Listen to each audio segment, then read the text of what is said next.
If you've ever walked through Rattray Marsh, you might not know that it was once in the hands of a developer who had plans to turn the area into luxury homes. He might have been successful if it wasn't for the passionate work of one woman, Ruth Hussey, rallying the community, the city, and even the nation to save Rattray Marsh. In 1945, the estate in Marshland was purchased by Major James Rattray. Rattray would often allow community events to be hosted on his property and was happy to have naturalists like Ruth and her husband to visit the area and admire the wildlife. In 1959, Rattray passed away and left his estate to his executors and trustees to sell the property. Naturally, this concerned Ruth and fellow residents who treasured the property for its ecological significance. A committee led by Ruth appealed to Ontario Parks to purchase the property for conservation, but for a list of reasons, it was not feasible for them to do so. In 1963, the estate in Marshland was sold to developer Clem Neiman, whose plan for the property was to build luxury homes and dredge the marsh in order to create a basin for yachts. But Ruth's campaign for conservation was only just beginning, and various residents, committees, and organizations joined the fight. In 1964, the Rattray Marsh Preservation Committee was formed, and together with the Nature Conservancy of Canada, they would fundraise to buy a portion of the estate.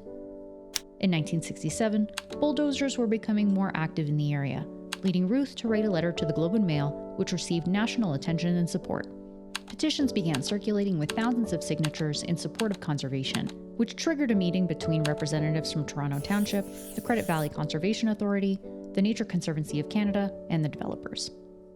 Meetings about acquiring the property would continue, but in 1971, the Credit Valley Conservation Authority would purchase the marshland after a biological report that would prohibit the development of that land.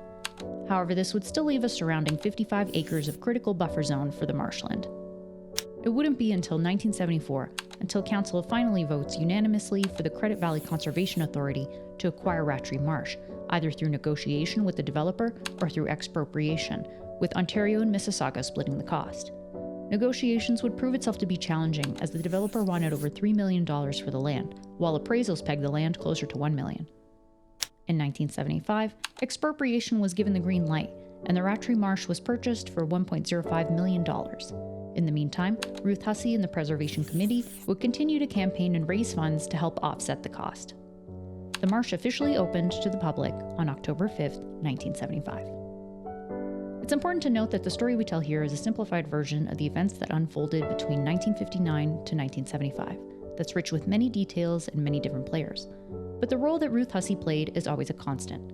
One woman relentlessly rallied and fought developers for 16 years so we can all enjoy this beautiful and priceless land today. This has been a moment in Mississauga history. If you'd like to learn more about local history, visit mississaugalibrary.ca/history.